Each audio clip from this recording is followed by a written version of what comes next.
Computer. Lights.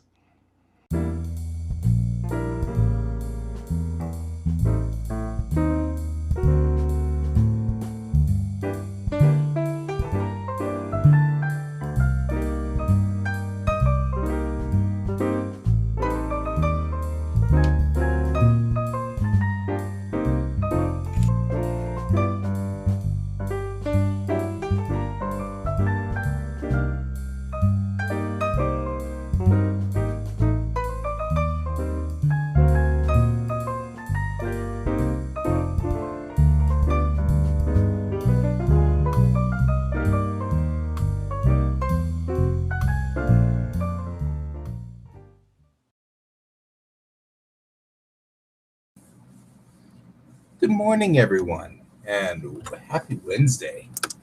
Looks like Pepper is out for today because he's not feeling well. So we're going to turn on the music. There we go. Okay. I turn on the music. George is attacking something. Hang on. You realize that I was after you. So anyway, we're going to work on the maps today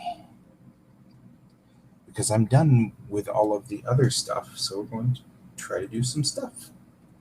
So we've got already a full, that's not it, a full render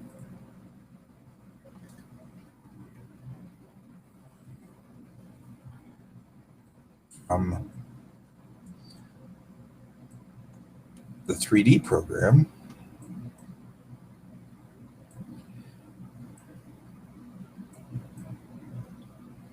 And here is an actual map, as I wanted to get originally.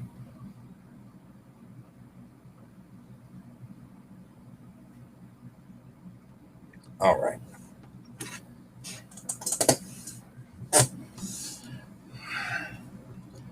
The only problem that I've got with this map, and I'm noticing this, is that it's perceiving that the Commonwealth is here in the cloud, and it's actually back here.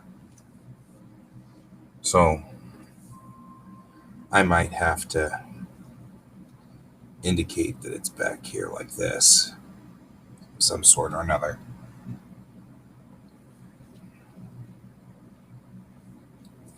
But the actual Commonwealth of Stars is lower than the Unity and at an angle. But we can kind of now see some of the bits and pieces of this coming together. Really?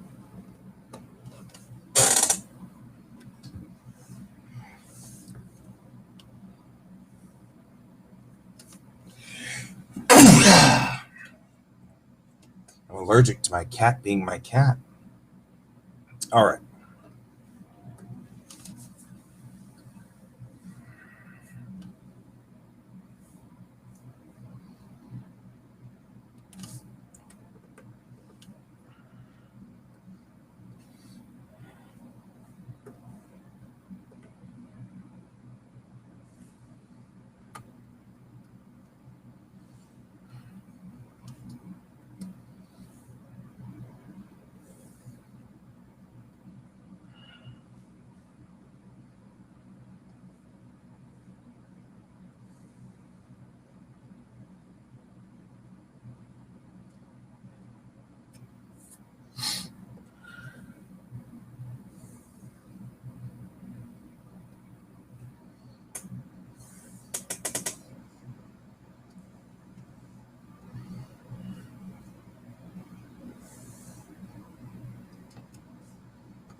Kind of hard to see where everything is on this, especially since it's not helping me.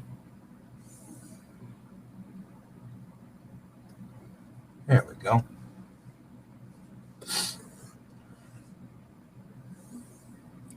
You guys have been here for quite a bit of this creation process.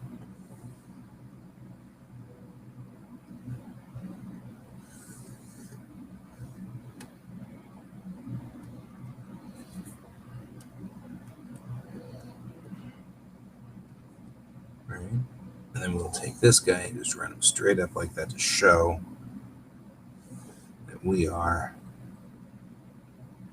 dealing with sort of a pizza box here to indicate where things kind of are inside here.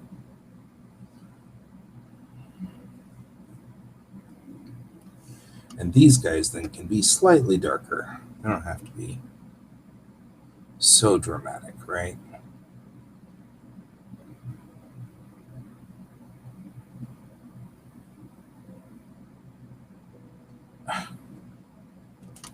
Yeah.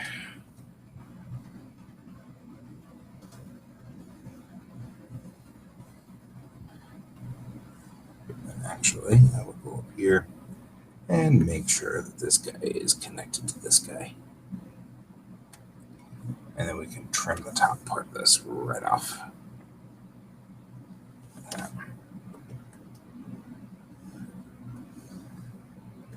We'll do the same thing over here.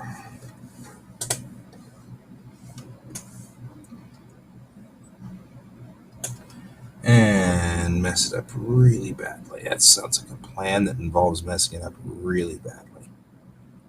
There we go. Good morning, Brent. Looks like Pepper's not feeling well this morning, so we're going to move on to maps. But I mean, we've got a pretty good map of the local area here.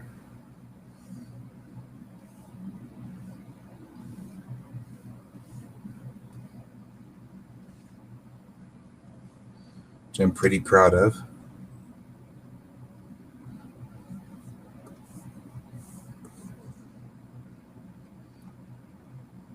Hey, Donald, welcome to the show today.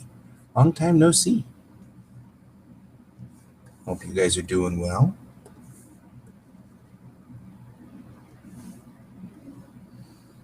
All right.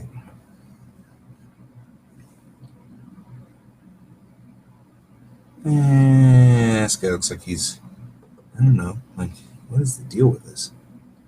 Is he behind something? How did this happen? How exactly did this happen, guys?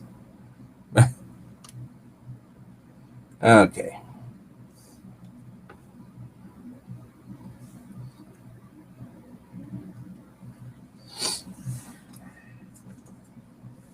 Yeah, I think he's just feeling under the weather a little today, and that's okay.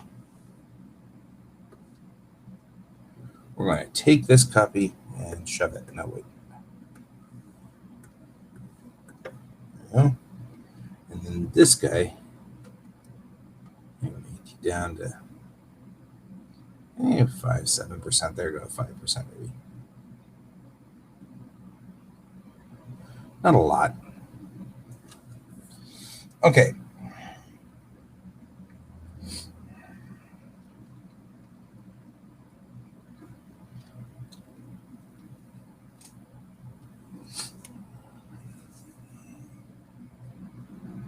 The primary mission behind today's thing is to look at the 3D render of this and see if this is going to work for us.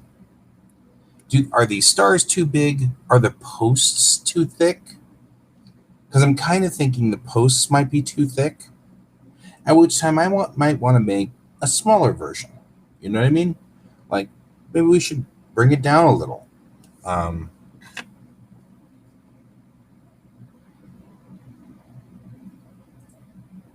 we go. I want to close all of those. Before I start opening things, I better close all of the different windows that are open everywhere. Because I know how this works. I will open up. Oh, actually, I'll close you. There we go. Close my email client.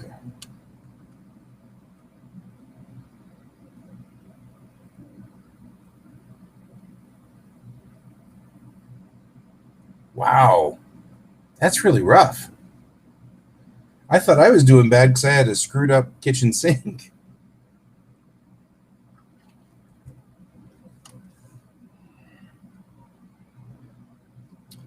All right, guys. Let's see if Daz will run.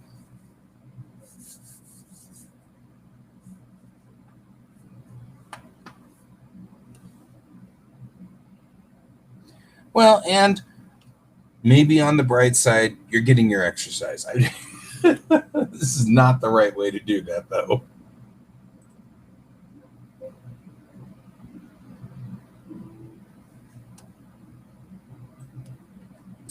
Okay, here we go. So here is the actual map. You can actually see here. So what I'm going to do is I'm going to see if I can't get all the cylinders all at once.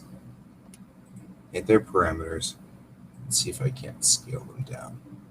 Or is it just going to scale one? It'll just scale one. That's not going to be any fun. We're going to have to do this to every one of them.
I guess. Right? It really becomes a literal midnight run. And let's look at these spheres here. First thing, let's see, where were we? We're 10 in, there's only 20, so we might as well do 505.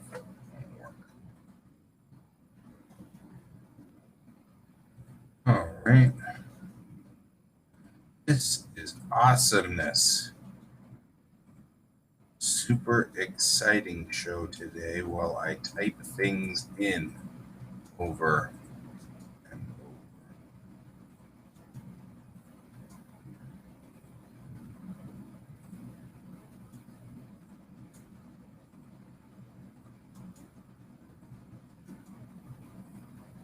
There's one thing, though, that I have learned about computer work is the moment you put computer work in this, end up with either a wonderful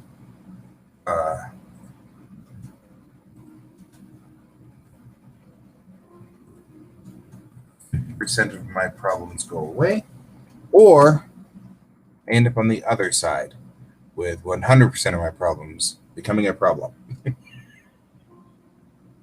Becoming like 300% worth of a problem. Okay, let's go for surfaces.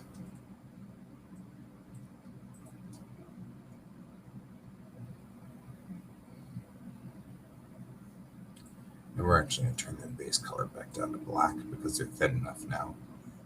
They shouldn't be that obtrusive, in theory. Right, now we should look at this and see a different setup. I feel like I'm confusing Daz a lot by doing this.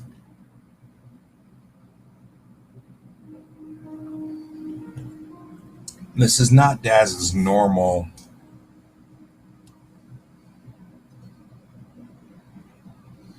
modus operandi. Well, let's take a look here. How thin are these lines? Yeah, see, they're about 1 pixel. That's not bad. That's viable. Okay, good.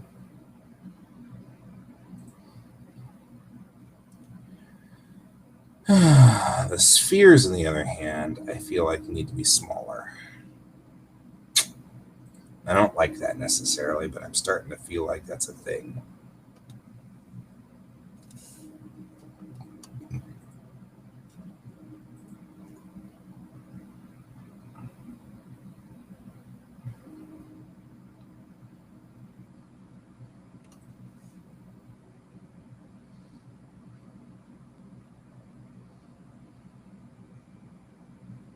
Like 33%, maybe?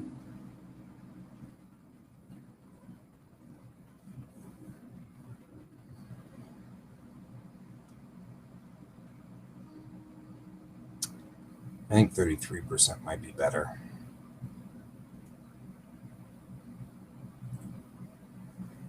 Maybe 30%. That's still very readable.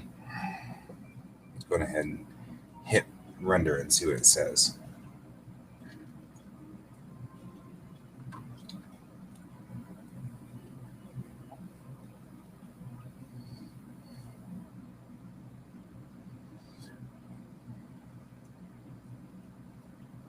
Now we wait. We wait for the render.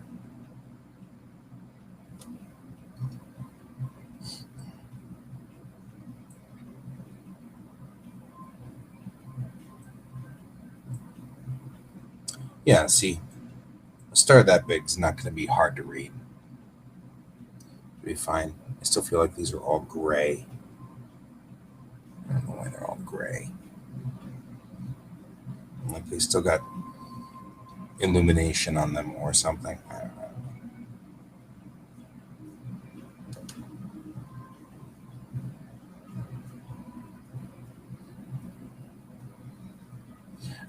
Probably, if you have, so talking about lighting on a ship, I would think that in order to keep like our normal diurnal schedule running in our heads, I think you're right. I think we'd have to get acclimated or adjusted to these things, you know. Now, let's look at this, and I want to talk about maybe the idea of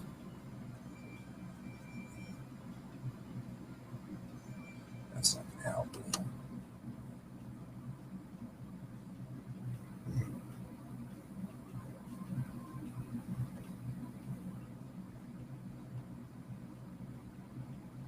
Hmm.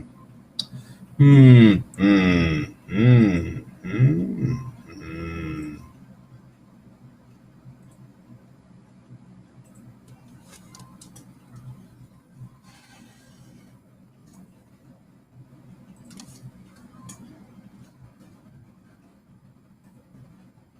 Oh, 25 and 2 happens.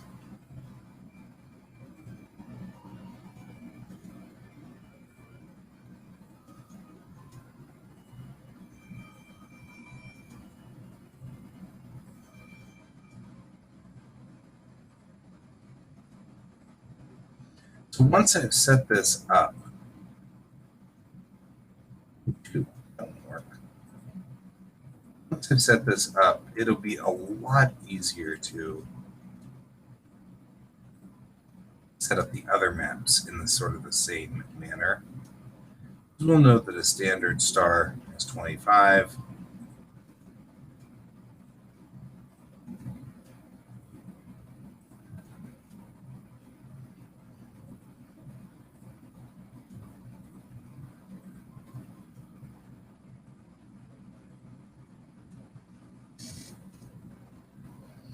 Right, and we can see all of these guys now.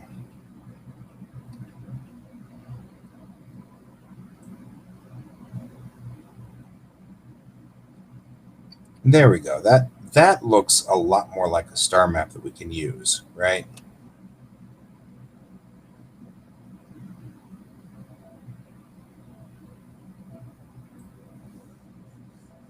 And I'll cut a little bit of the bottom off.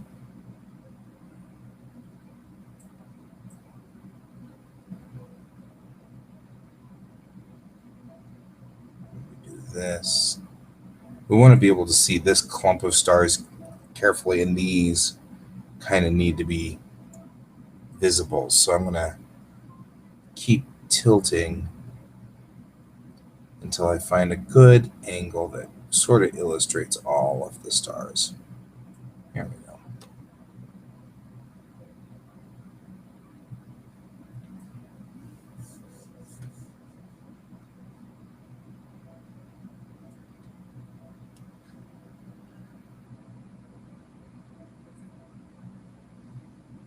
See, now you're just trying to be painful there, Brent. Bringing up painful memories. Still not over it. It's too soon. It's too soon, man. Too soon. Maybe here? This might actually be where we want to be.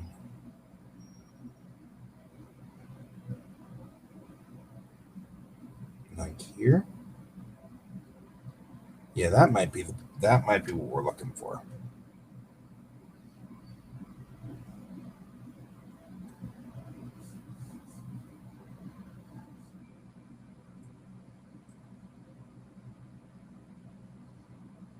Because this makes it clear that the Commonwealth is not part of the Unity, right? And we can see sort of where the stars distribution is in the Unity. We can read all the things. Maybe this is the map we need. That's the map we need. It's the map we don't deserve. But it's the map we need.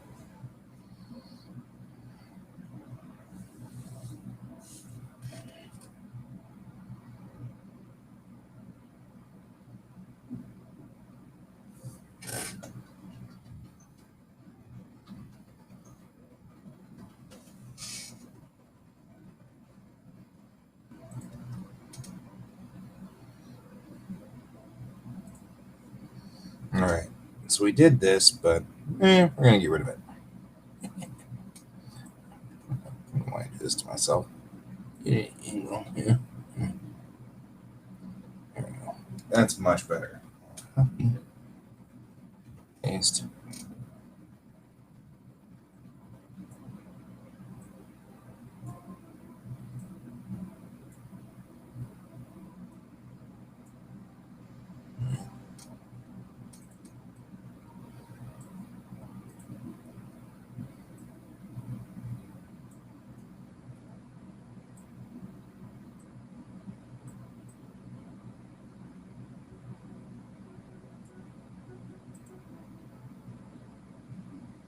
All right.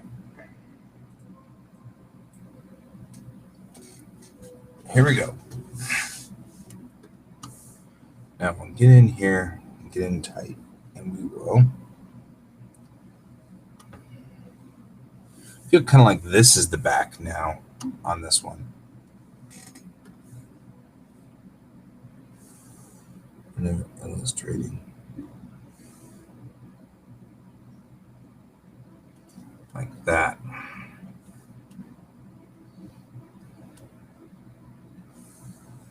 Which this is good because this will give us sort of a point of reference through the Commonwealth. Damn it, computer. Let's see here. So I have intermittent connection issues with my tablet. And I've had that since the very beginning of time with this tablet. It's sometimes just, you've heard it during the show, it just disconnects.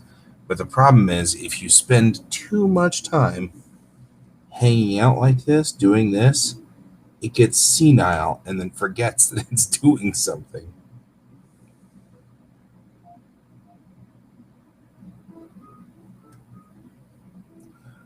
And it's like, well,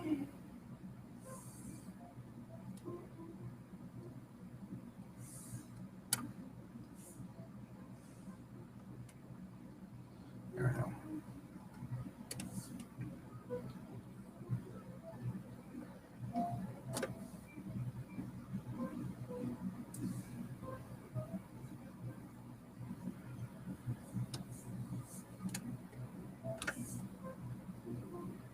when it does, it naturally just drops the picture. It just drops the line right there. Okay, let's talk about this line right here. That's what it needs to be. Nope. Maybe this line is the one to lose.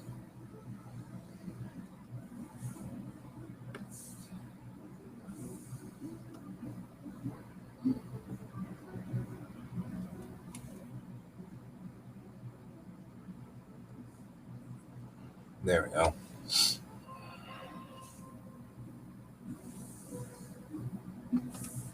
The angle on this is kind of funny.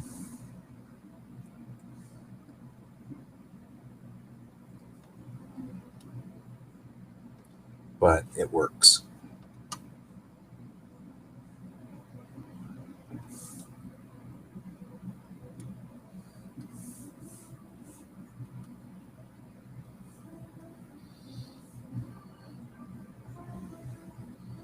There we go. Look at that.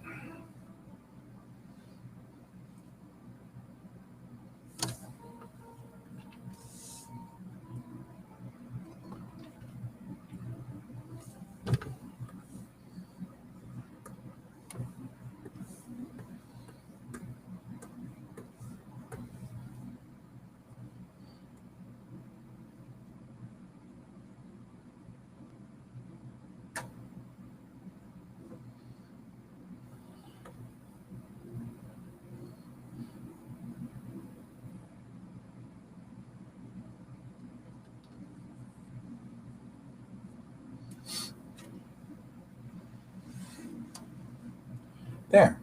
Now we have a number of standing stars that work just fine.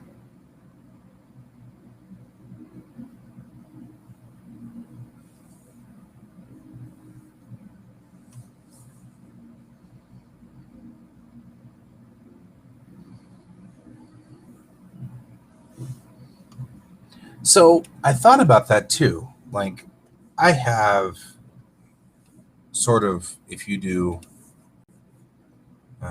this, we get a straight overhead, right? Which is cool, but doesn't tell us a lot of what's going on, right?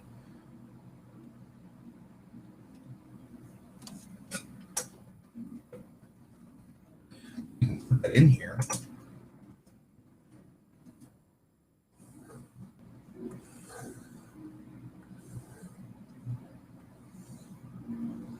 It actually should be like this, right? To match sort of where we're going on here.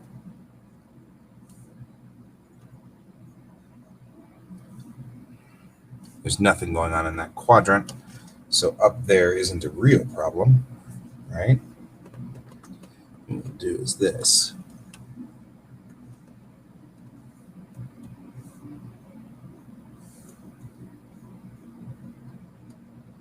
And in black, no less. Let's try white. That'd be a whole lot nicer in white. I don't know. Now if we take this and just put a nice light stroke on it. That's not nice. There. Right.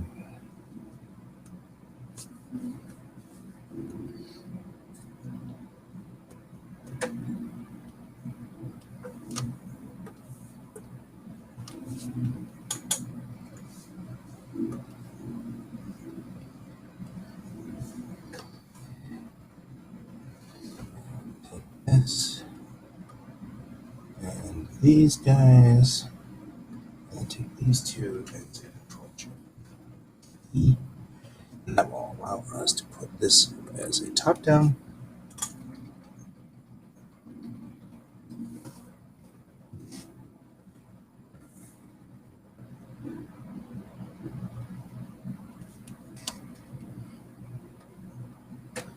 The rest of this can be like that.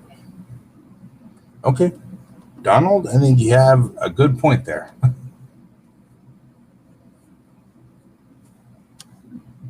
Right.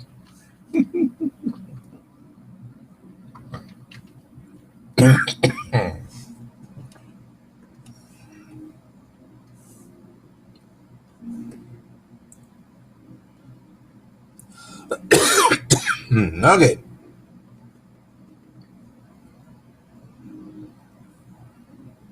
This is one where the larger stars aren't bad. Because, I mean, here, if we were to take the top view,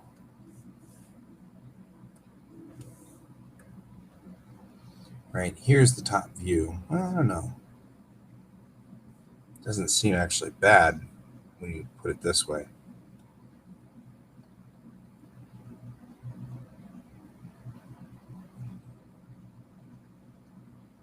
Our biggest problem is trying to figure out which one's which, right? Because today we're going to work on stars and what their names are. Because that seems like a thing.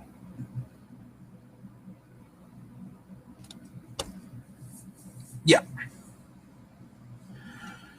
Well, and this is less for readers and more for just me to get a grip on what the world looks like, right? Because, I mean, wow. What is out here? Well, that's the camera. When I look at this, I'm just trying to kind of get an idea of where everybody is relative to one another, right? Because, I mean, we've got all these stars, and we don't even really know what these stars are. I mean, kind of do. Kind of. So, let's do geometry new primitive. We'll bring the primitive thing over here. Let's see if we take a torus and we say that its major diameter is 1 meter. And its minor diameter, I'll make that 1 meter, and then make its major diameter 1.5 meters. End up with this torus down here. Well, that didn't work. Let's delete it and try again. Create primitive. Because that's 1 centimeter. Let's try 1 meter. There we go. That's probably a whole lot easier to deal with. There we go. We can make him, not that, wait. Make him flat. Right? So make him 0.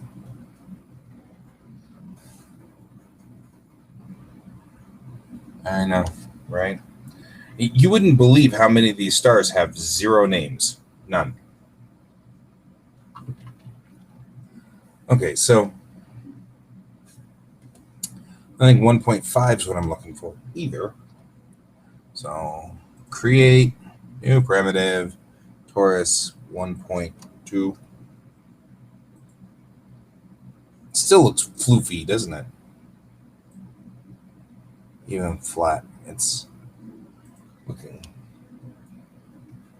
Create primitive or major diameter 1.1 meters.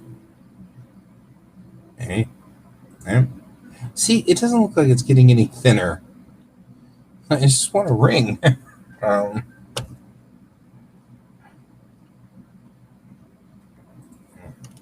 Anyway. Create new primitive.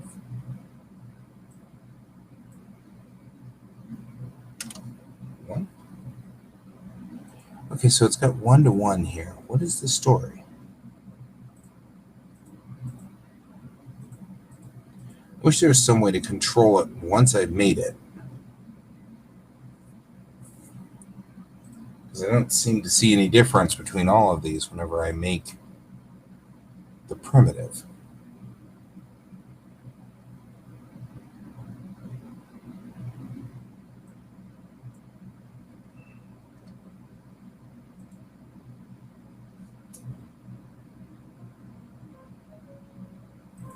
I don't know if they do that anymore or not. I know I've seen I remember seeing those commercials though. Right?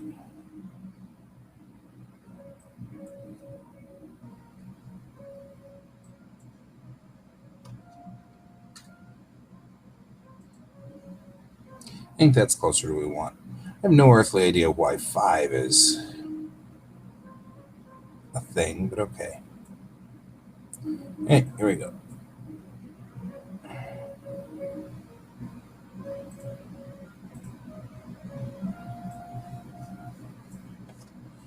Now let's take a look here. We're going to put a ring around. We're going to put a ring around it. I thought they were working with the International Astronomical Union (IAU), and those are the folks that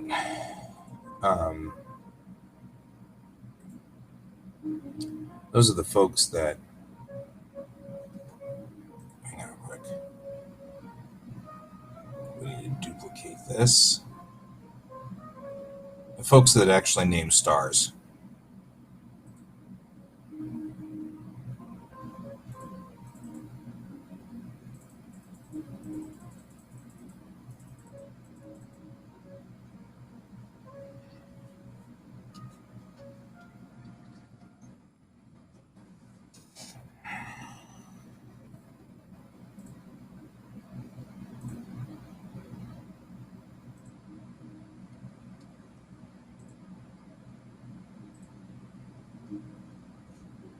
There you go.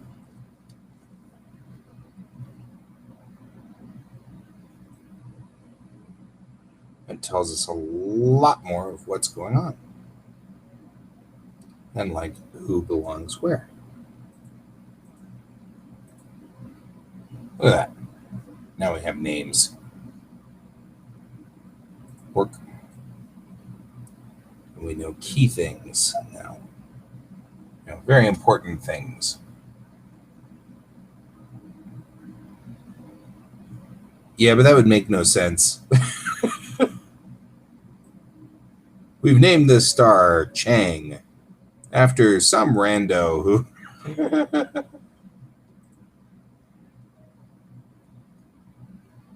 We don't know.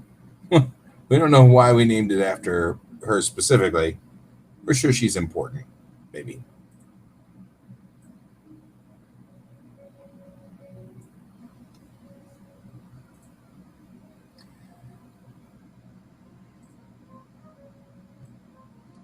I'm not saying you're wrong. Just kind of saying I could see that being kind of weird. People would be like, okay. There you go. With this ring, IV capital.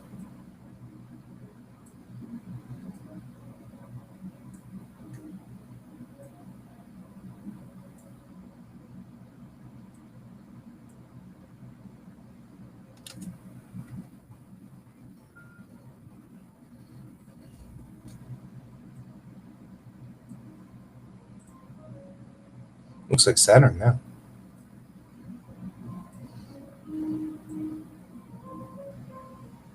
Right up until I do this, it stops looking like Saturn.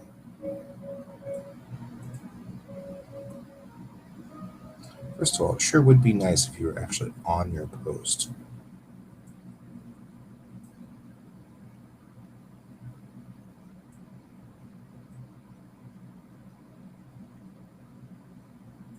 Okay. So from camera view, Unity now has the Bellatrix now has a ring around it. Now we'll just make sure that ring is black and has no specularity. Specularity is when you get shine and reflection off of things.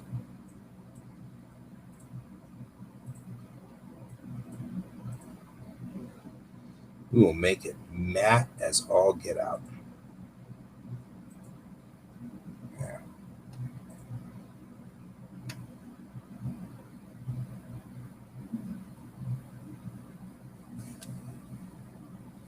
And that's what we're going to talk about today, right?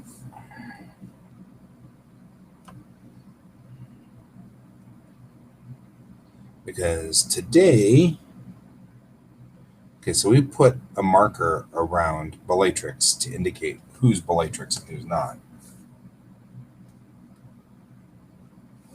which should allow us to pull the data out of these things. So now that I know where Bellatrix is, first of all, let's save this, right? Because that'd be bad.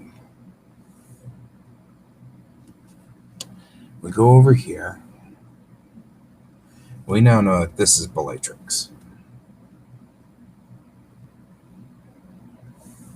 So first things first. So there, since all of this is 50% transparent, there's no fixing it, right? And nobody knows why she's got a name or a star named after her. That's fair. That'd be funny. We're gonna go to the Li Chang star. Why is this called Li Chang?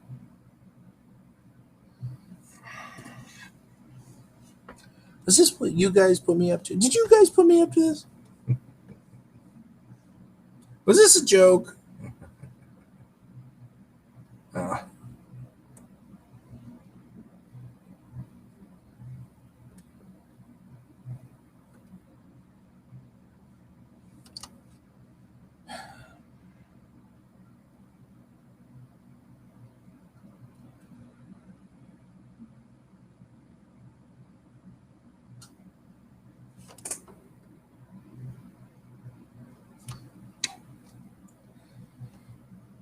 Okay.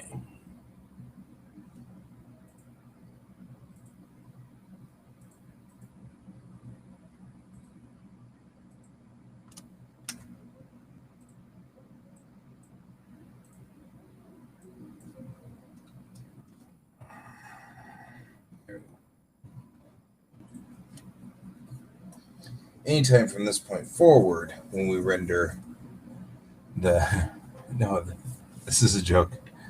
Let's start next to her. All right. Anytime now from this point forward, we now know that's Bellatrix.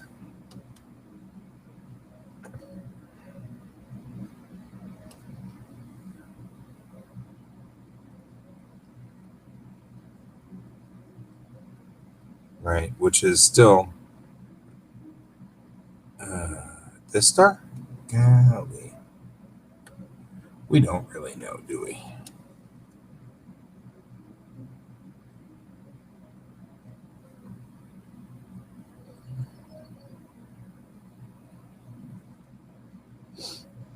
It is kind of hard to figure out where we are here on some of these things.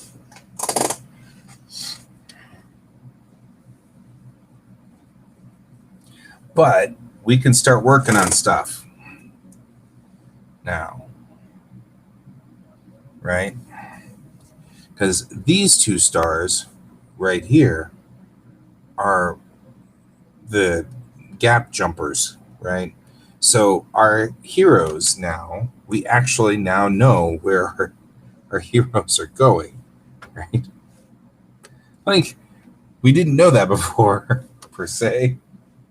We weren't sure. So, here we are, kind of trying to figure stuff out. And now we know. They're leaving from Bellatrix, and they're going to travel over to here. and then they're going to jump the gap. And once they do, they're going to be in the wall exclusion zone. And all of the stars in this zone are all, because this is a slow zone, and as soon as they cross this barrier right there, they're in super slow mode all of a sudden. All right, so every star that's in here that they have to hit is going to be at slow speed. There's still unity, although this area is still considered sort of a DMZ. Not necessarily a DMZ, but it's not really like the world's happiest place. Because it's... Anyway, so they'll jump the gap, and they'll end up in the wall exclusion zone. And this is where all of the stories that we've got are taking place. Moment is right here. And then they'll move through the zone. And I haven't done all these stars yet, but we will. We'll do another map that shows the wall exclusion zone.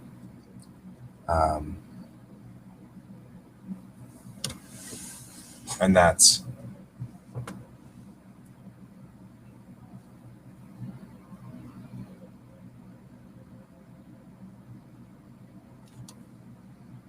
a ring around a planet. What do you mean by an unexpected gal? You mean like a person?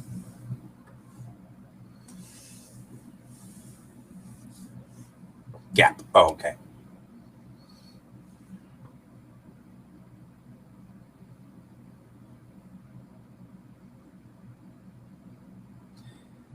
So, my dad used to have a saying, everything is relative. Rings on planets tend to be at the equator of the planet, wherever the equator of the planet is. That's the fastest point on a planet. So when you're looking at a planet's rotation, the equator is the thing that's moving the fastest. So like Saturn has an eccentricity of, I believe, 25 degrees, which means that technically its rings are at 25 degrees. But it also has a serious wobble. So like it flips back and forth like we do. But it's, up 25 degrees, down 25 degrees. And generally that wobble is, if you're looking in the way of travel, that wobble is against its way of travel. Which means that from Earth, we see Saturn do this kind of thing. So its rings do this, and then the rings do this, and the rings do this, and the rings do this, right?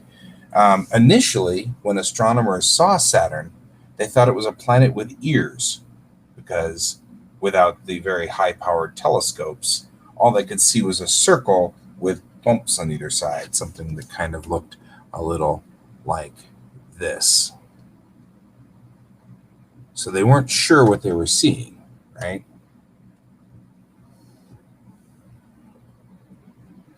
So that was sort of a thing. Now, the answer really to your question is, if you look at Saturn's rings, there is a gap in there. There's a gap that's called the Cassini division.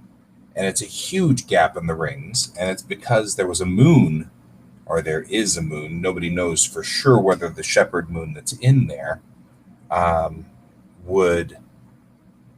so there's what they call shepherd moons around Saturn. And that's these little moons that move around the rings, and they're sucking up the material, which is allowing the rings to have a sharp division. Because as that moon moves around, it cleans up the line on the rings by accident, just by operation. So those little shepherd moons are going around Saturn, cleaning up the rings. And there's shepherd moons inside the Cassini division, which are cleaning up the rings. Maybe I can get you a picture of Saturn here. Let's see if I can't. I'll show you.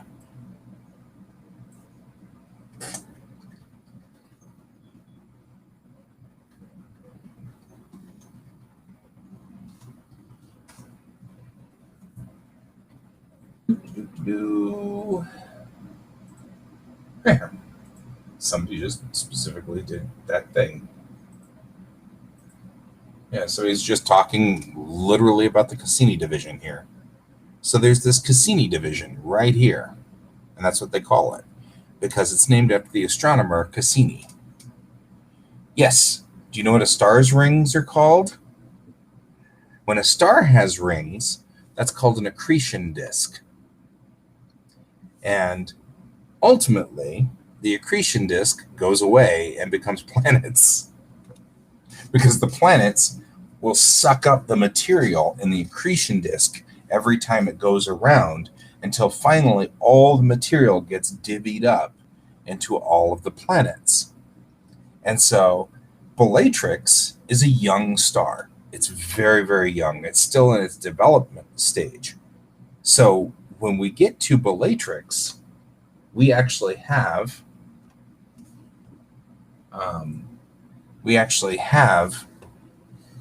an accretion disk, or what's left of an accretion disk. So Bellatrix itself has a ring, and that ring has two small planets that are forming. So the Mercury of Bellatrix system is still in the ring and the accretion disk.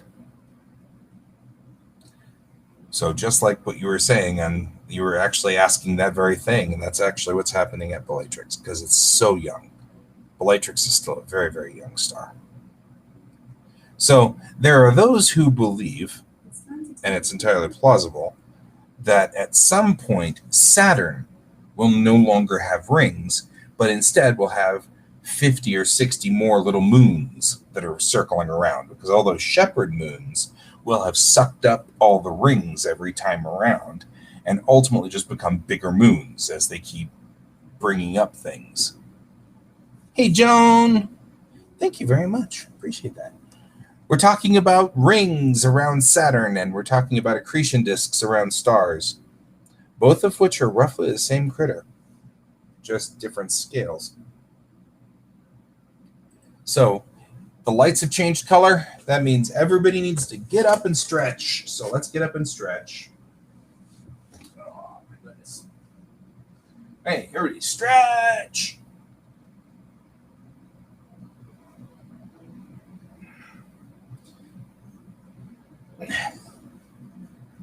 It's been 1 hour since we started.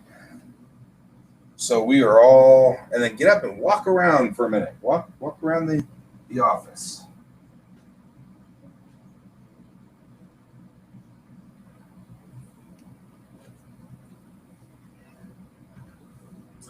And I usually walk over here, take a look outside.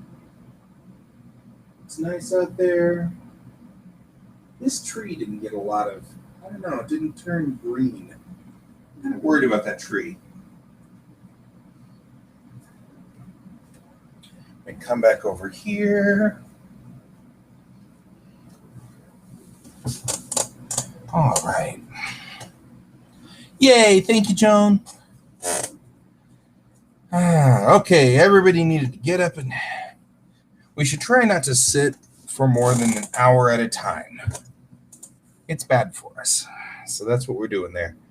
Getting up and moving. Okay. Back to the Unity. All right. Now in here, by the way, Joan, here is our star map of the local area.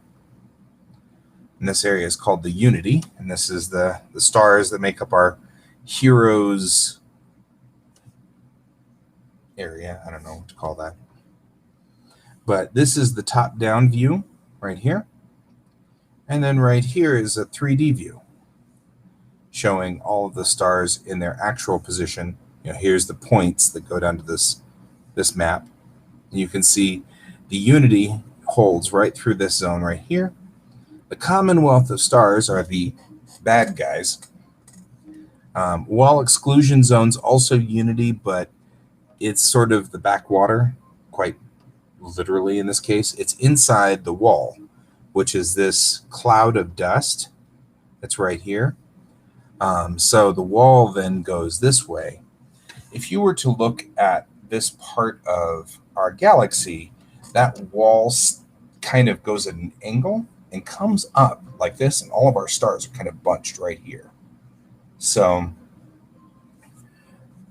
Bellatrix is right here. So this is where Bellatrix is. And we will actually go on ahead and just title the heck out of this.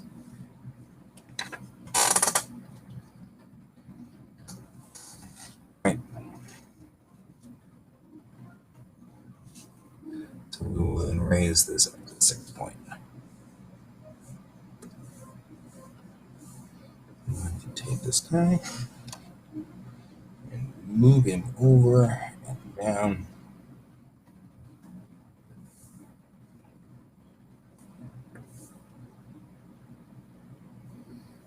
There. So Bellatrix is our home star, so to speak. And I actually think it should probably be, usually when we do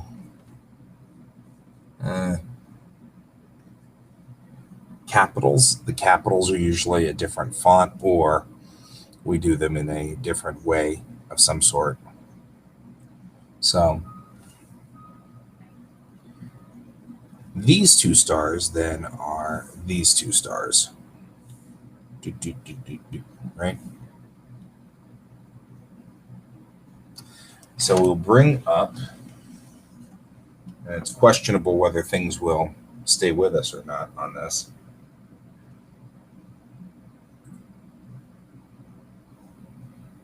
Let's bring up our Excel spreadsheet.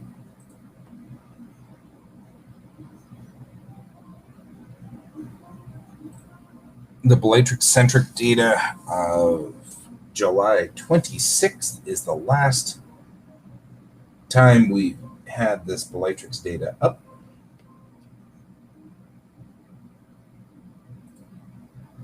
So we're going to look at this here. I called that bottom one gap jump, but it's really not, is it?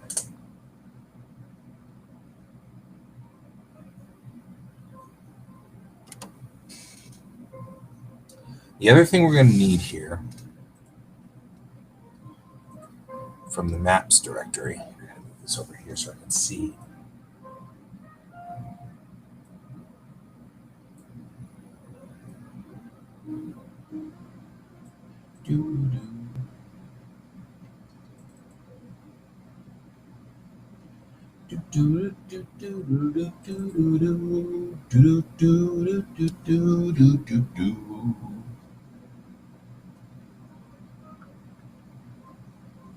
Okay.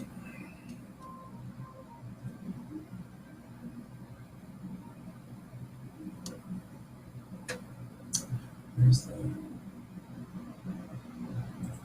you? Maybe? Maybe? Maybe not.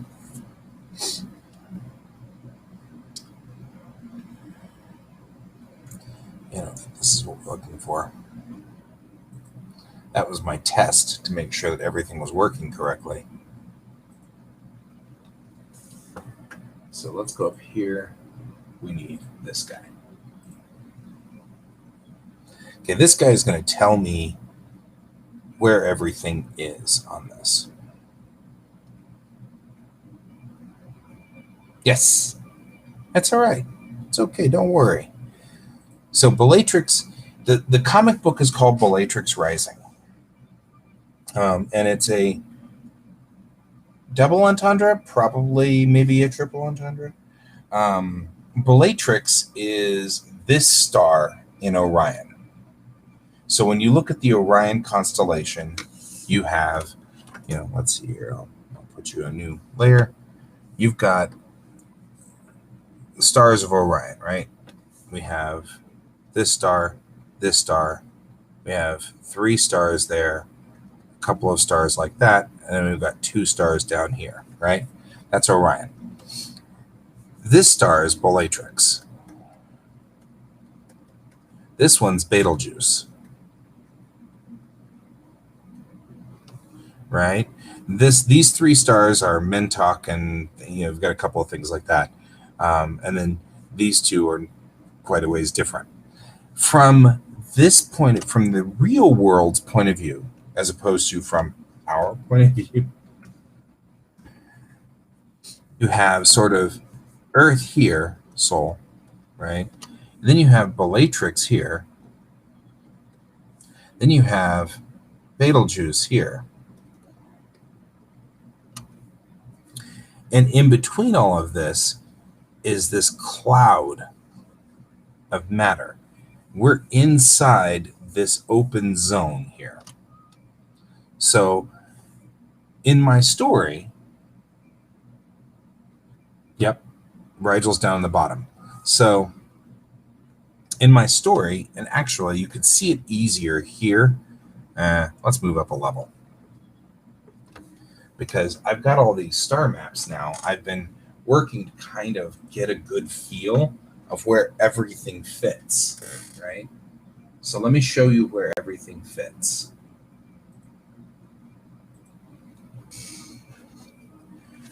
Okay, so there's this open gap right here, and we, Earth, right there, okay? Bellatrix sits right over here on this.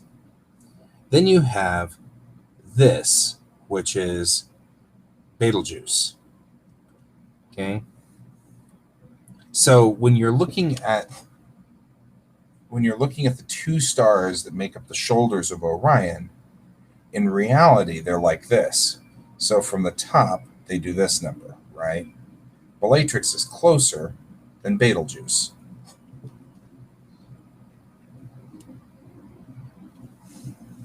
They have names.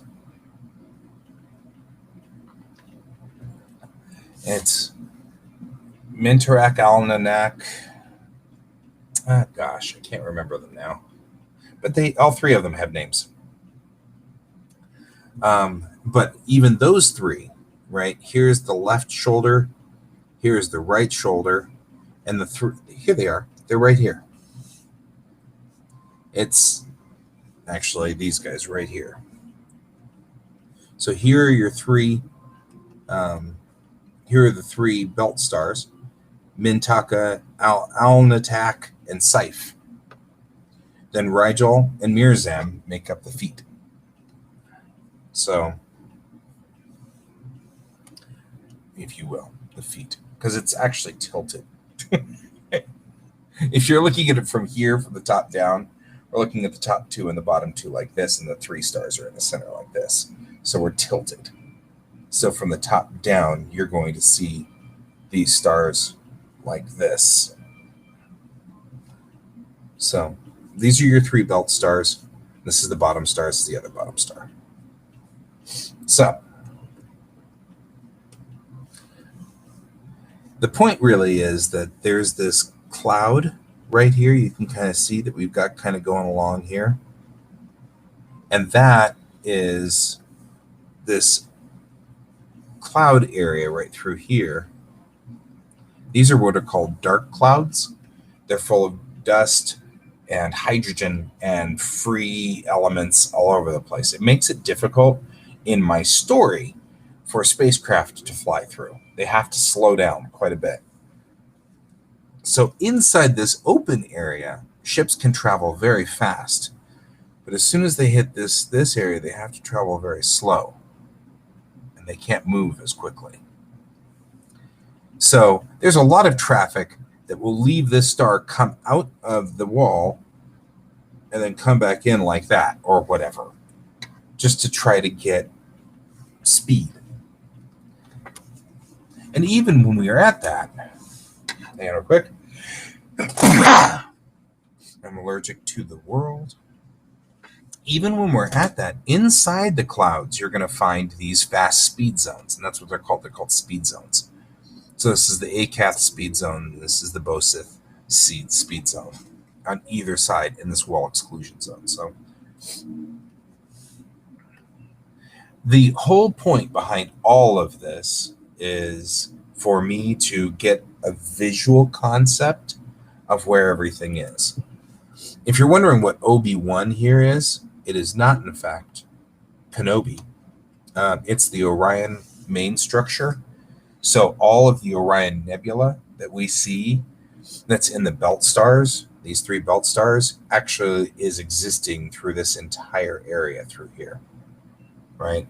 It didn't help any that in my story, this has exploded. So Betelgeuse has blown up, which has a sort of a ring of destruction plus a light ring around it. Let's not save that because I've made a complete mess out of things here. Right? So I'll show you. And by the way, this is all taken from data from a satellite called Gaia.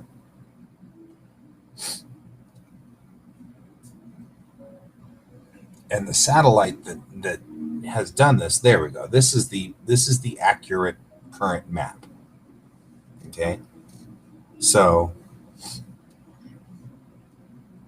if you look here, I will make this larger. This is the Betelgeuse Nebula Complex, and this is the beehive. The actual truth is that all of that's in behind here. That's this way. So let's grab a pen. If you were to, all of that is going to be here behind this. It's in this area down here. All of the Horsehead Nebula, the nebula that's the sword of in the sword of Orion and all of that. That's this big OB1 complex that we're talking about. So Betelgeuse is blown up, and this is what we call the destruction line, and this is the light line. And a light line means that any ship that's here in this part of space is going to see Betelgeuse as a star. Any ship that's here is going to see Betelgeuse as a nebula. And it doesn't matter if your ship then does this number and flies along. It's going to watch Betelgeuse explode and then shrink and then explode and then shrink and then explode and then shrink over and over and over because it's moving back and forth across the light line.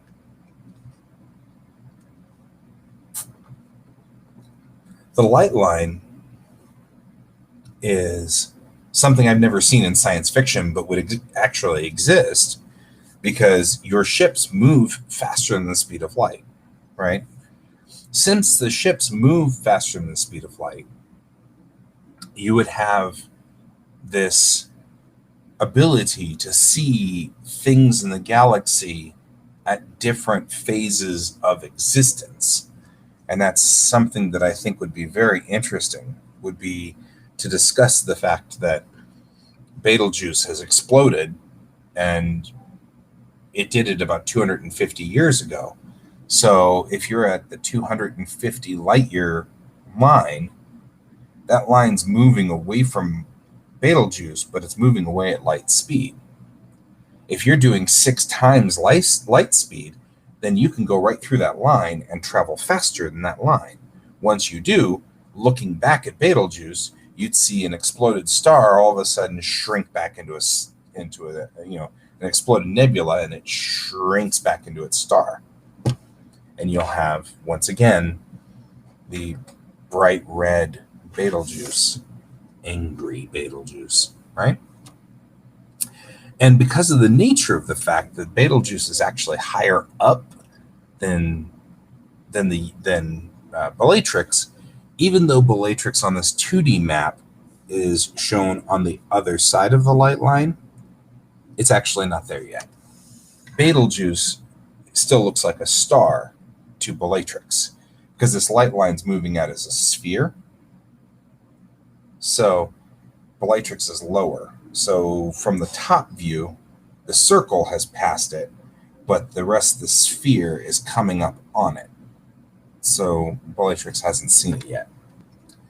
which is the same thing that's happening over here with the beehive. The beehive is actually much higher than the explosion line of the Betelgeuse Nebula complex. So the beehive, even though there are some stars that are going to be close to that line, they're not threatened for another 50 or 60 years. Those bottom stars aren't going to be hitting. They won't be threatened, and so they've got 60 years or so.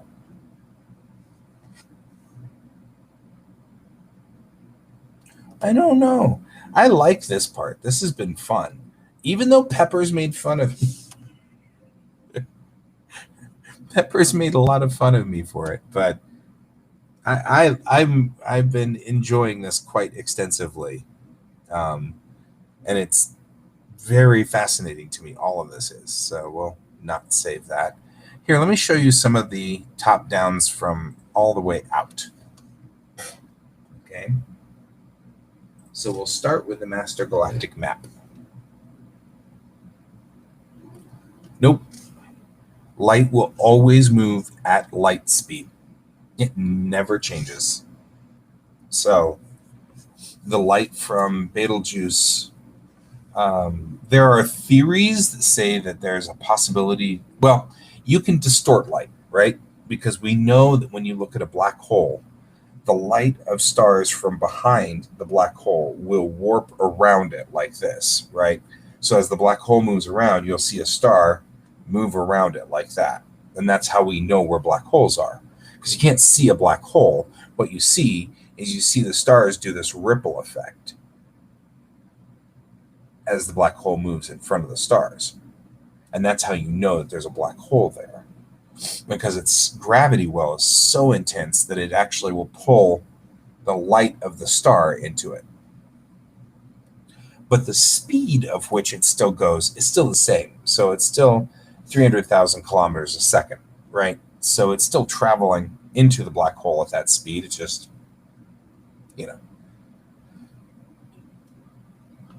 So we'll start with in story. This is the galaxy. This is actually what our galaxy theoretically looks like.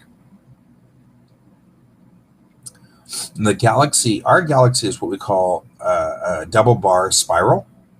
So there's bars in the center here where two masses, plausibly like two black holes, are swirling around each other like this.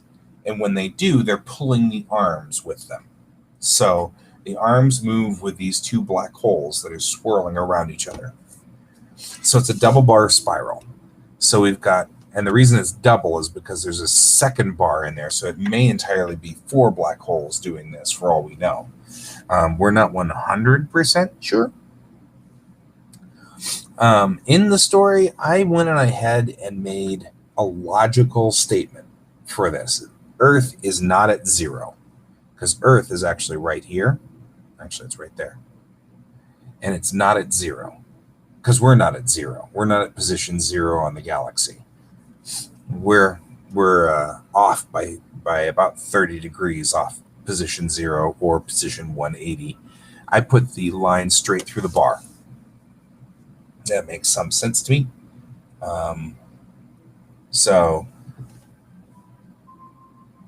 So we're at 315, between 310 degrees and 315 degrees. That's the dot that represents all of us, everything. And we are no longer, now that science has kind of gotten a better picture of things, we're no longer in the Orion arm, which is what we were called before. We're in what's called the Orion spur, which is part of the Sagittarius arm. This is the Sagittarius arm that goes out like this. We're an off-flinging aspect of the Sagittarius arm. We're coming off the side. So this is called the Orion spur of the Sagittarius arm, right?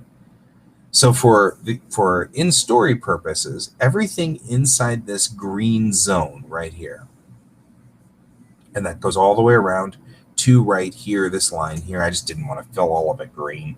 It got old after a while. All of that is the Goldilocks zone for the aliens that are in the superluminal aliens that live in my story.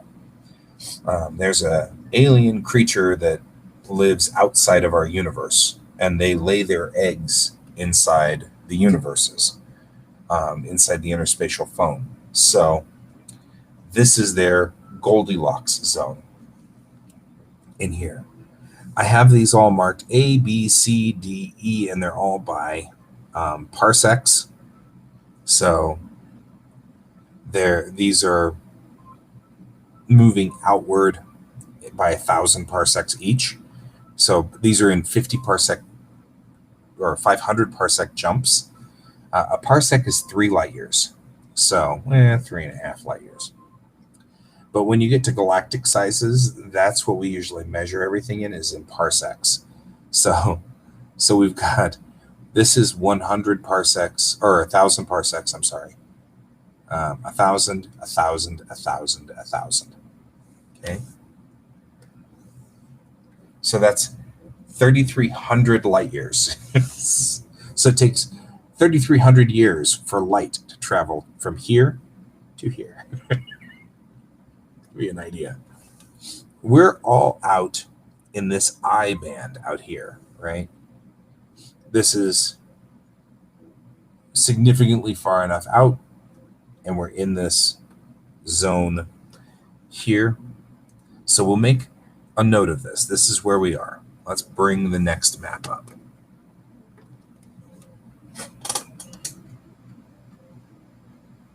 Right, we'll look at local map 1. If you look, this is that square that we were just looking at. Here's the Orion spur. It's coming out. Here's the Sagittarius arm. And this is the outer arm that is on the other side of us. So each one of these purple things are hydrogen gas, right? Or large star conglomerations where there's a lot of stars kind of clumped together. The gray or the tan areas there are dust, just trash, junk, right? The arms are being pulled this way. So for any kind of direction in my story, you have 4 directions, 4 cardinal directions, right? There's 6 cardinal directions. There's coreward, which is this way towards the core of the galaxy. There's edgeward, which is going towards the edge of the galaxy. There's leading, which goes this way, and there's trailing, which goes this way. Okay, then there's up and down. Up is an arbitrary choice that off of the galaxy, this way is up and this way is down. So that gives us our 6 directions that we can go anywhere in the galaxy. We exist in this section. So this is 500 kiloparsecs, or sorry, half a kiloparsec. So it's 500 parsecs across here. So this is the I ring right here, and this is the H ring right here, and out here is the J ring. And so this section right here is just a couple of 100 parsecs across. So let's go to the next level down.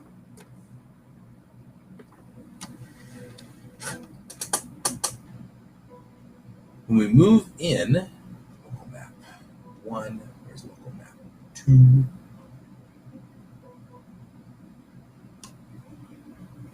Local map 2. Now moving into local map 2, we are now markedly closer here. These are those large constructions of birthing nebulas where things are born. In this case, this is the Orion Nebula. When you look at the Orion Nebula through a telescope, it looks little, but really it spreads out across the sky. It's just very far away.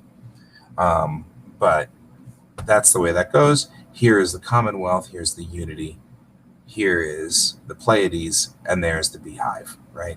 So that's what these 4 are. And then that dot right there, that's us, right? And this is pretty much the expanse of human extension. I'm sure that humans have gone out into here and down into the Mersum Tunnel and stuff like that. But they haven't gone very far. Now, other races travel all over the place. So let's move down one more level.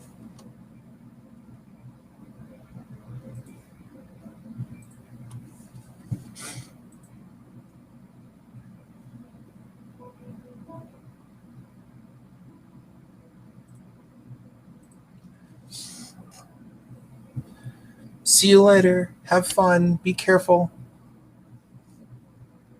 Moving into this zone, this is just literally 600 parsecs by 500 parsecs.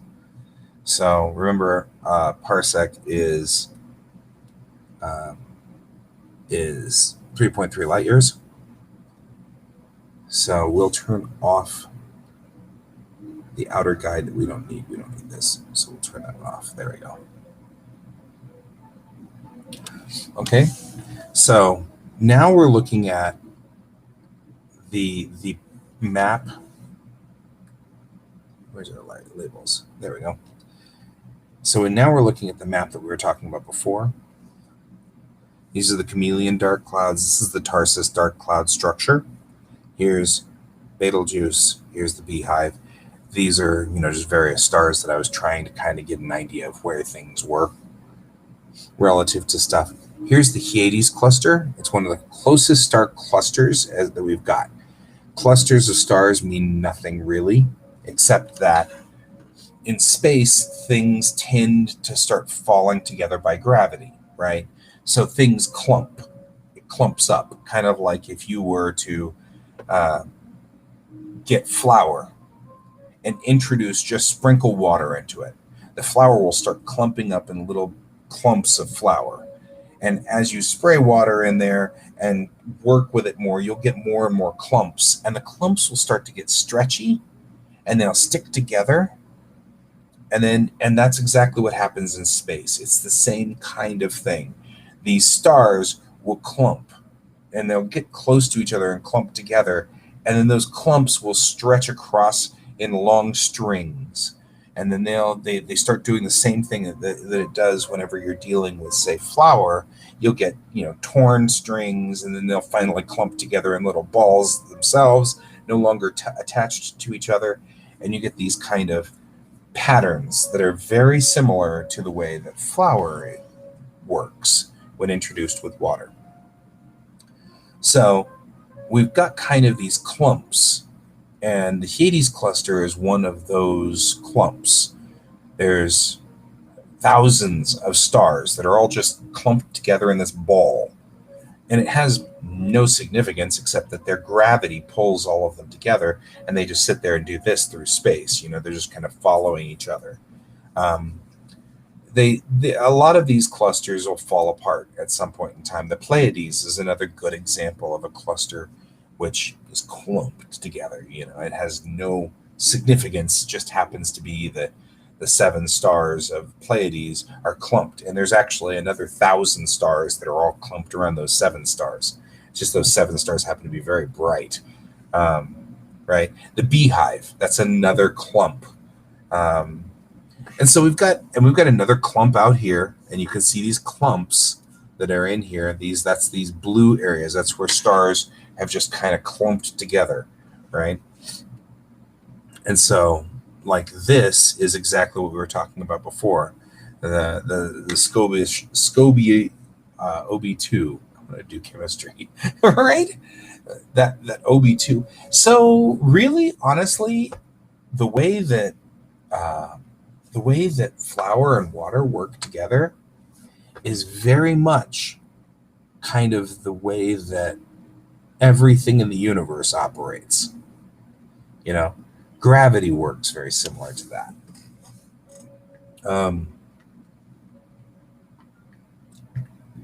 So anyway, this area here, this Lupus dark clouds, the chameleon dark clouds, those clouds right through this zone right up here, those are all of this strung out clumps.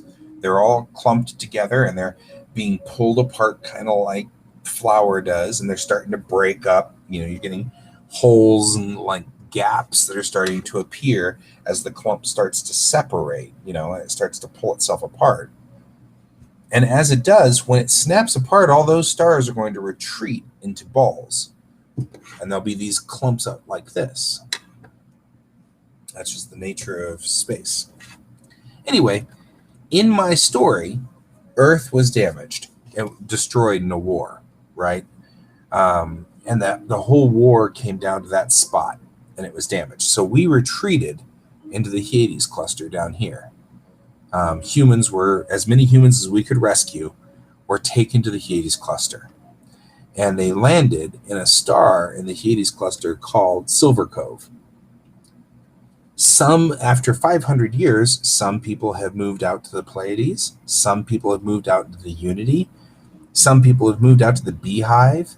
We've got a few people that went over to Blanco 1. Got a couple of people living in Canopus, kind of that kind of thing. Mirzum is a gateway because this tunnel opens up to the back end of the arm. So it sort of travels through the middle of our spur, and it's open the entire way, so you can travel very fast because there's nothing in there. Probably what occurred many billions of years ago is there was a star here, and the star went nova, or maybe supernova. And when it did, it wiped a hole through the middle as it burned and went along and did its explosion, finally making a birthing nebula right here. And we are probably generation 3 in this galaxy. So there probably was a star here that died, and then that star died, and now we're here. Our star is the 3rd generation down. Stars kind of develop in the way that pearls develop in clams, right? Each generation of a star is more dirty than the previous generation. The first generations of stars were very pure. They only burned hydrogen, and then they burned down to helium and other things like that. And then when they exploded, they made a cloud that was just helium. It was like, that was it. There may have been other little bits, but it wasn't dirty enough. So the second generation of stars probably don't have a lot of planets around them, because planets are the pearls of the stars. So we're the dirt that got caught in our star's birthing nebula. And so our star formed in a birthing nebula from the second generation of stars. That star was making metals and stuff because it was dirtier. It was not as clean a furnace as the first stars. So we became the pearls. We're these pearls that swing around the stars. That then becomes sort of the nature of how planets are formed. Anyway, moving through this sort of thing, we've got kind of that going for it. Save it. Now when we get closer, we're here. And this is an actual map that I intend to use to identify things, right? So now we're looking at our actual stars in our clump. This is the clump of stars that just kind of trail along with light. And you kind of see it. There's a structure to this. Not only is it kind of formed like a comma this way, you can also see it kind of trailing down like that. It's a clump of stars, and they really are kind of, you can see a form to them. So, the ones we know are Hudson's Light. Why didn't we leave that open? Start that. You need the key. One has no name. One has no name. Okay. So Hudson's Light is here. That is a unity star.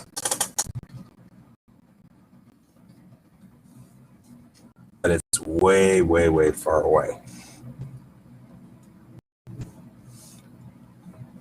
And then 4 is Port Longfall. That's this guy. He's the inside one. So you're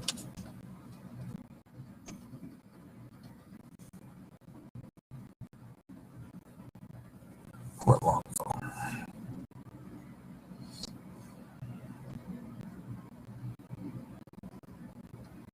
That's probably our best bet right there. Okay.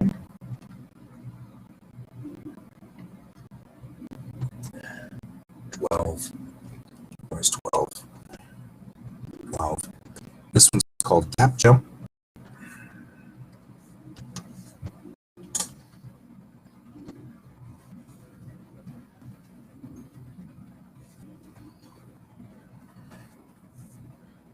What's the name of this star right here? Is Gap Jump.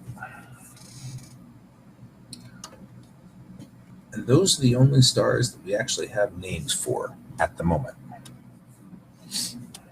So now the creative stuff occurs. We've got 20 minutes before we end the show. And now I get creative. Okay.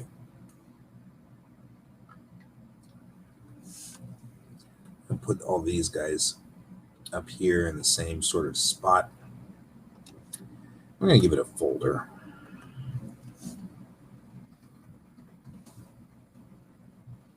All these guys in the folder. And this allows us to turn off all the titles all at once. Okay. Now, this guy is kind of a front line planet. He's down forward on the Unity. If we look here, he's here and kind of close to the Commonwealth, right? Not only is he here, but he's down, right? So heading down. So this is probably what we would call hub. And I actually think I'm going to call it the hub.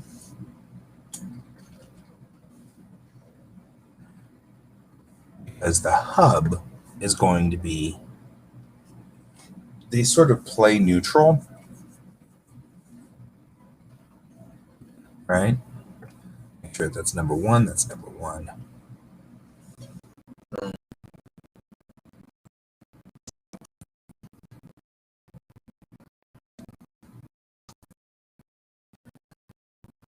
Hub is 4.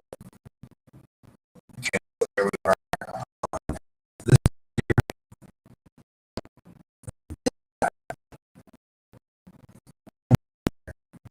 the next on that 14.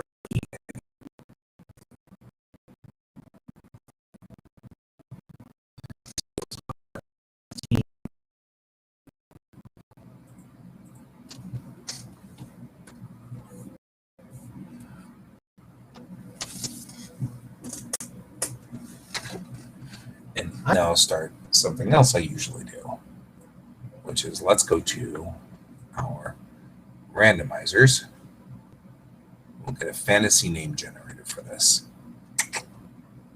Right? Places and locations. I like giving these ocean sea names, something like that maybe. I don't know if it's oceans and sea names that I'm actually looking for. Kind of feel like pirate names, you know, like pirate coves. Booty Reef! Okay. Because some of these are just great. Retreat of the Lost Treasure, right? La Tolle Morte, right? All right, let's go.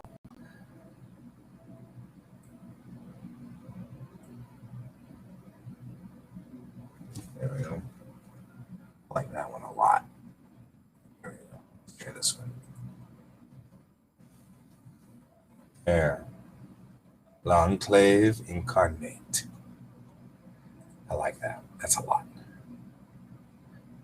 Well, I mean, yes, I drew all this myself, but I mean, some of these maps are still really rough. All of this is actually in a 3D program. Look at this. Check it. So I can like pan around. See? We can actually pan around all those stars. Isn't that cool? Here, let's make this work.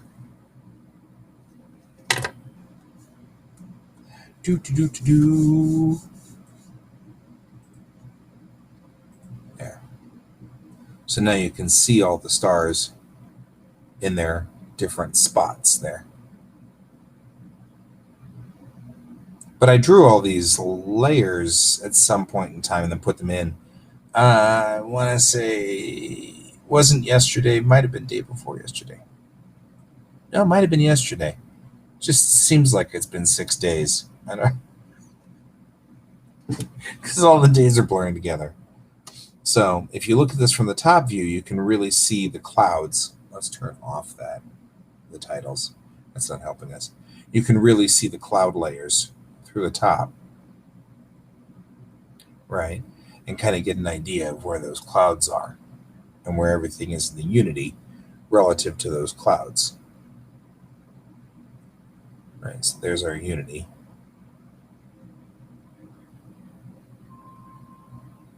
Right? So there we go. Okay, moving right along. And then we will hit our random name generator again because I loves our random name generator. Places and locations. Hideout names? Yeah, maybe. Nettleguard base. These are kind of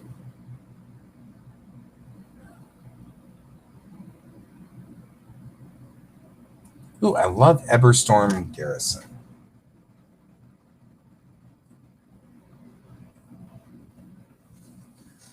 Emberstorm Garrison. Dig that name a lot. All right, so we'll put this guy right here.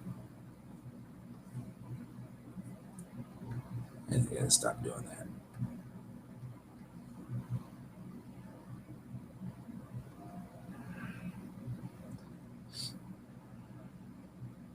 Emberstorm Garrison now is this guy.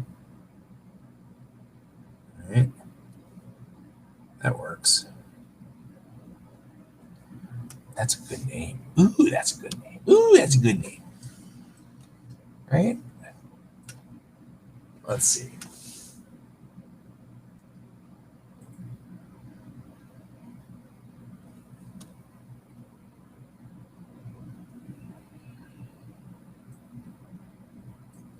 We'll call this one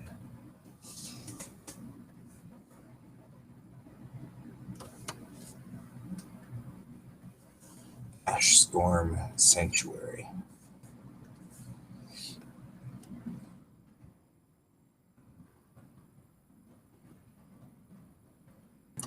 And then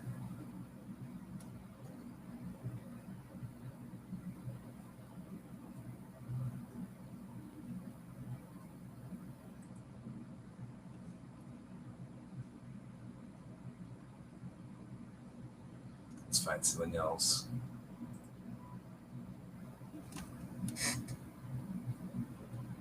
So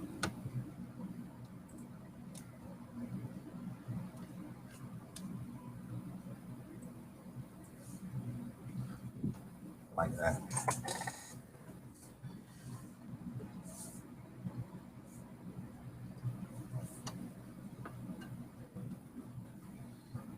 Stronghold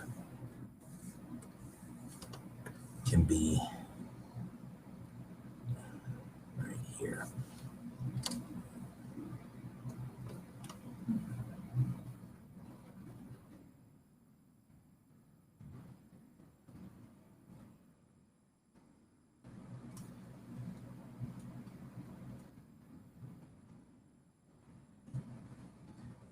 Titan here. And I knew it would be. Those are all the stars that are really close to Bellatrix, right? Even from the top, you can kind of see these guys and these guys are all clumped really close there. So Bellatrix has a sort of a following.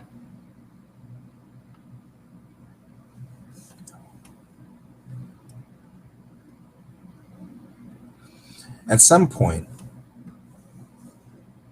I'm going to take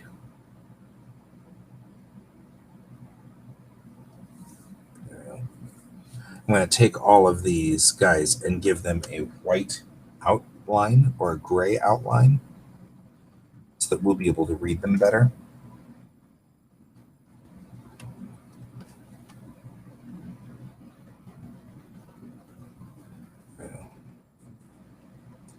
Now these three guys over here, if we look down here, kind of follow them down, he's actually, Embersome Garrison's actually kind of a ways away. Right, so from this point of view, this is Embersome Garrison. So these three guys, see, I think I'm funny, and I'm continually thinking I'm funny, and I'm really probably not. Okay, so where are these guys? Here. That's these three. This is Embersome Garrison right here, then. Yep. So these three are similar in spot, but they're not as far out as Emberstorm Garrison.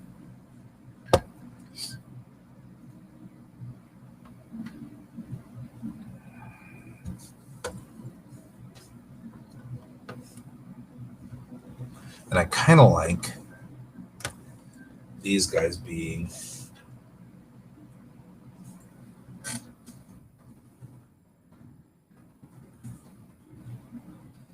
Epoch,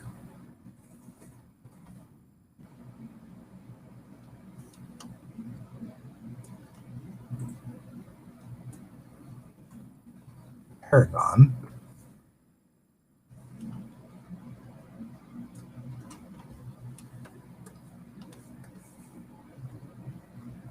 so I use a random name generator to do these things, and sometimes I end up with some phenomenally interesting combinations. Tribute. And this is literally what we got from our random name generator. We got the Epoch, the Paragon, and the Tribute, which makes kind of a cool, I don't even know what it means. We'll have to find out what happens on the Tribute, what happens on the Paragon.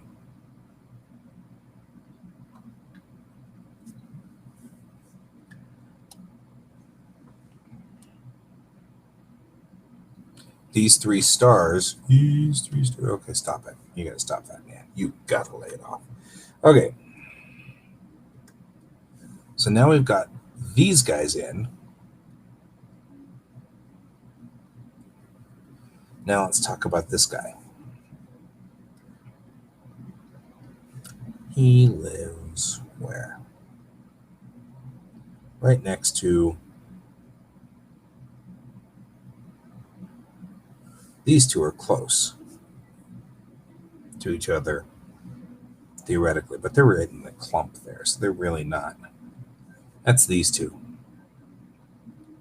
right here. I find that fascinating to me because they're all on these these duets where they're two stars and they're like couplets.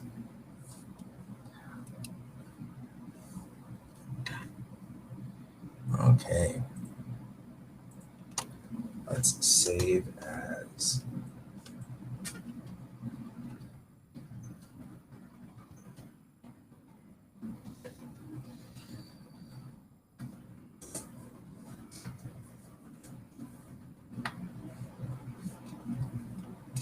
because we're about done. We are about out of here, right? The map looks cool, though.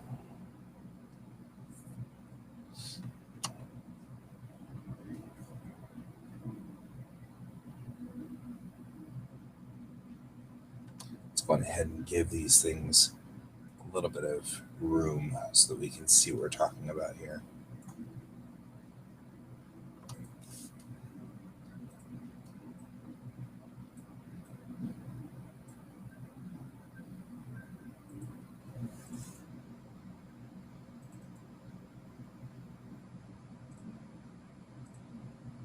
Who knows?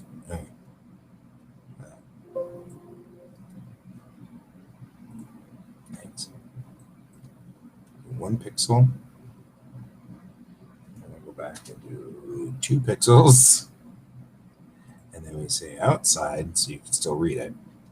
So the idea here is that I'm giving a stroke of the color of the background so you can read that word. See how it stands out now a little bit more? And when then what we do is we just say copy layer style right here. And we say paste layer style.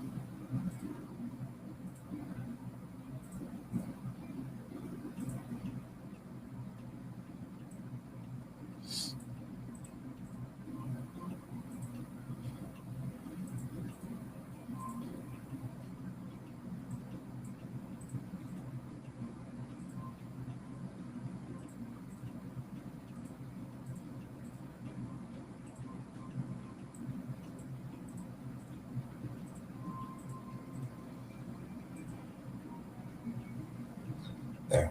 Makes it a little easier to read them on the map.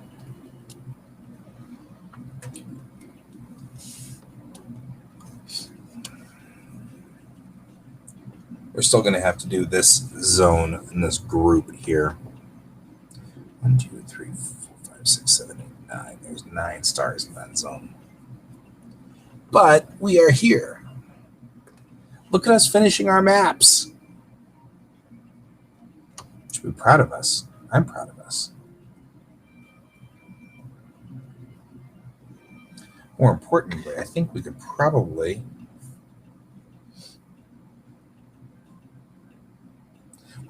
should do a grid near here so that these guys can be on that grid as well. Like a shorter grid. Kind of feel like that might not be a bad idea.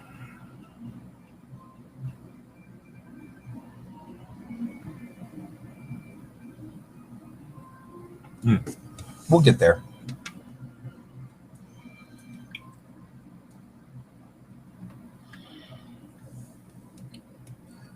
If I were to take in here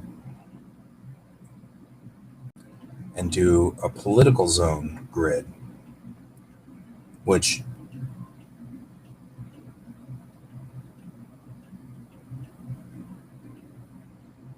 took out Hudson's Light, which is way down there at the bottom, but only had the Unity on it.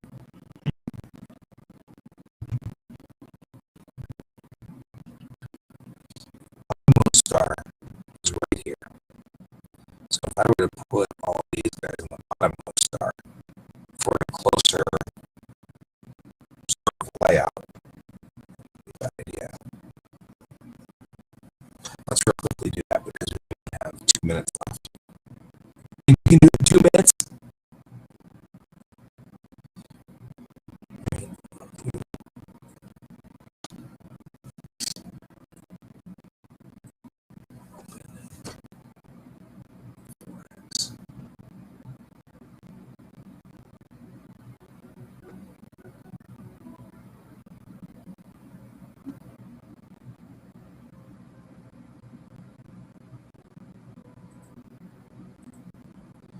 Open this.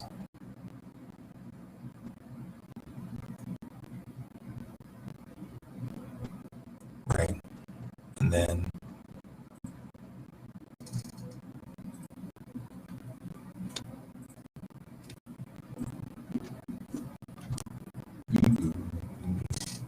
I'm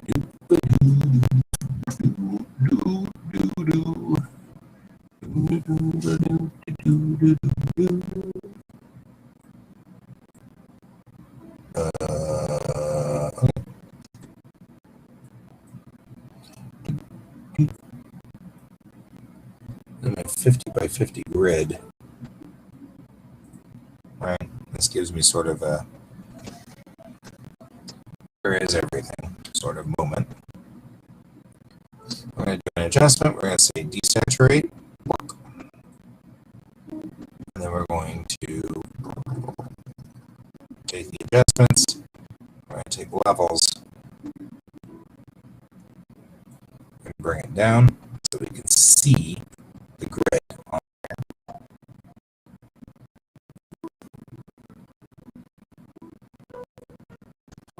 Call this guy. Say that.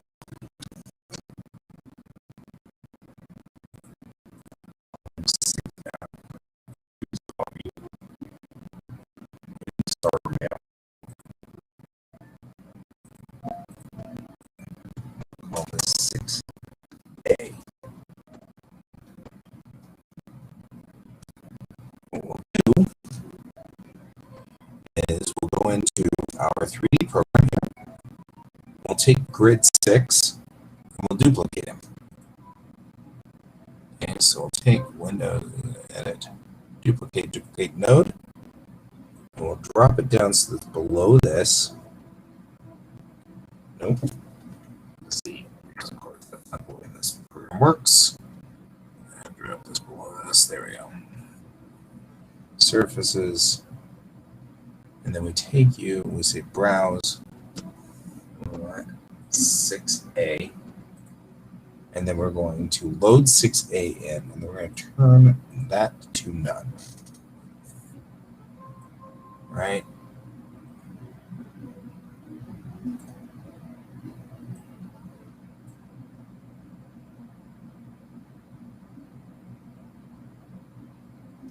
Well, wait a second, we'll zoom in slowly.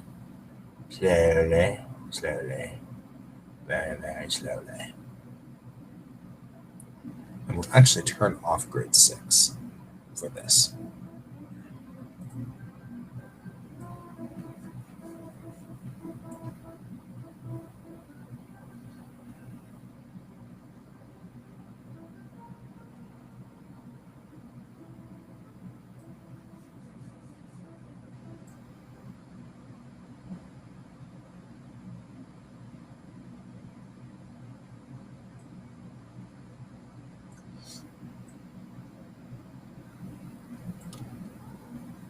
Hey, George.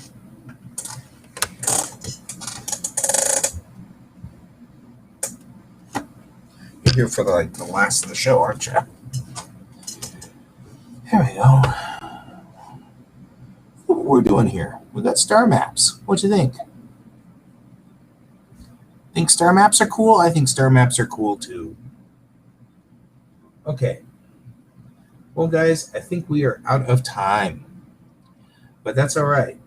We get to at least see George for a second, right? George is here, and he gets to hang out with us for just a little bit of time. He kind of likes doing this. He's visiting. So you got George for a minute or two. Right? Right? You're a good cat. Wish you wouldn't chew on my paintbrushes. Look at this. This is a George. Look at that. I don't know what his deal is, but he got to my paintbrush. You can see his intent look as he looks at this. Wow, oh my God.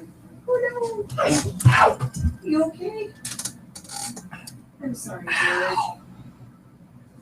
Whew. So my friend Anna has just shown up. I'm sorry. And I'm sorry, guys. so, yeah, George got me good too. I'm starting to bleed. Oh, well. That's okay.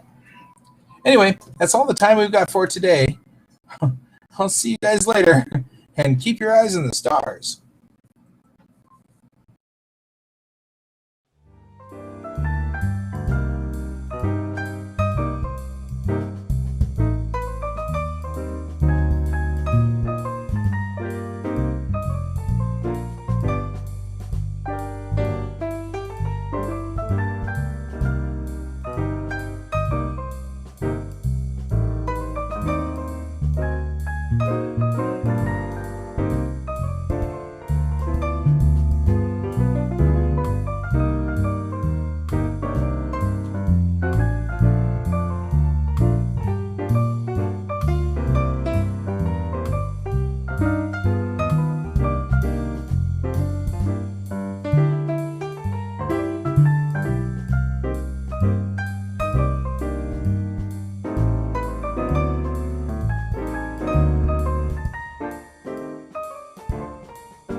Computer, good night.